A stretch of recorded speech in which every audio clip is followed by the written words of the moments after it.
Hello friends, అందరూ ఎలా ఉన్నారు? నేనైతే చాలా బాగున్నాను. మీరు కూడా బాగుండాలని మనస్ఫూర్తిగా కోరుకుంటూ ఇవాళ వీడియో చూడండి. వెల్లుల్లి గడ్డలు అయితే ఇక్కడ 2 మడులు అయితే తవ్వేసింది మా అమ్మ. మీకు ఇంతకుముందు ప్రీవియస్ వీడియోలో కూడా చూపించాను.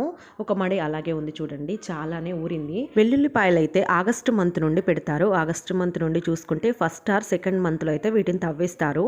ఒక 5 to 6 months అయితే ఊరనిస్తారు. ఎందుకంటే వాటిని అయితే తవ్వాలి అప్పుడప్పుడు. మనం తీసుకునే మట్టిని బట్టి కూడా ఉంటుంది వెల్లుల్లి ఊరడం అనేది. ఉల్లిపాయలు కూడా అంతే అండి. ఉల్లిగడ్డ కూడా మనకి ఎప్పుడంటే అప్పుడు పెట్టుకోవచ్చు. అది కూడా మట్టిని బట్టే ఊరుతుంది గడ్డ. ఇక్కడ చూడండి ఎంత చిన్నగా ఊరిందో.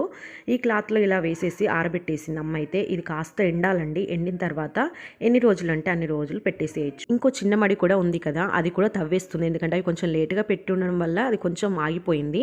తర్వాత మీకు ప్రీవియస్ వీడియోలో కూడా పెట్టాను అవి ఎన్ని రోజులకి ఊరుతుందనేసి. చాలా బాగా ఊరిందండి. మీకు నచ్చిందా ఈ వీడియో? అయితే నచ్చితే మాత్రం తప్పకుండా లైక్ చేసి మీ ఫ్రెండ్స్ అండ్ రిలేటివ్స్కి షేర్ చేయండి. అలాగే సబ్స్క్రైబ్ చేయడం మర్చిపోకండి.